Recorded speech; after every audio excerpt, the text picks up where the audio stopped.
তো কোডেক্সে কীভাবে ডিপোজিট করবেন, সর্বপ্রথম অ্যাকাউন্টে ঢুকবেন। অ্যাকাউন্টে ঢোকার পর এখানে দেখতে পাচ্ছেন 3 ডট, এই কোনায় 3 ডটে ক্লিক করবেন, বা আপনার অ্যাকাউন্টে এখানে থাকার পর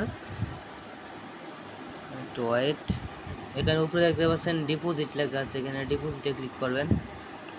তারপরে আপনার এখানে মাস্টার কার্ড, নগদ, বিকাশ, তারপর রকেট, উপায়, বিকাশ, তারপরে আপনার যদি অন্য অন্য ফাইন্যান্স অ্যাকাউন্টে অথবা আপনার যদি অন্য কোনো ওয়ালেট থাকে, এটা ছিল না, অন্য কোনো ওয়ালেট থাকলে অন্য কিছু দিয়ে ডিপোজিট করতে পারেন। তো আমি আপনাকে নগদ দিয়ে কীভাবে করতে হয়, মানে ডিপোজিট করতে হয় এটা, তো নগদে ক্লিক করব।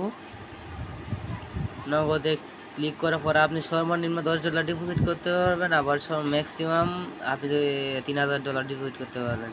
তো আপনি $10 যত ডিপোজিট করবো, তো আমি $10 ডিপোজিট করে দেখাই। তারপরে এখানে $10 দিয়ে দিব, যেখানে অ্যামাউন্ট $10 দেওয়ার পর এখানে ডিপোজিটে ক্লিক করব।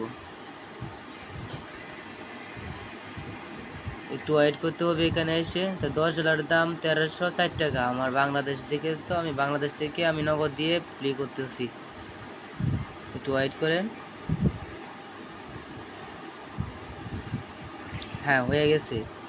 তো এইখানে দেখতে পাচ্ছেন এজেন্ট নাম্বার, এই নাম্বারটা কপি করতে হবে। এই নাম্বারটা কপি করে নগদে গিয়ে ক্যাশ আউট করতে হবে।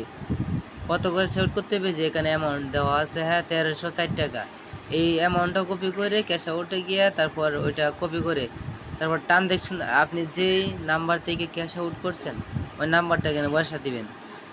নাম্বারটা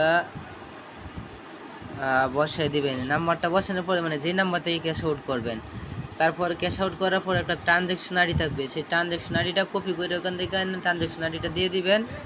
ট্রানজ্যাকশন আইডিটা দিয়ে এখানে কনফার্ম লেখা আসবে, কনফার্ম দিয়ে দিবেন। তার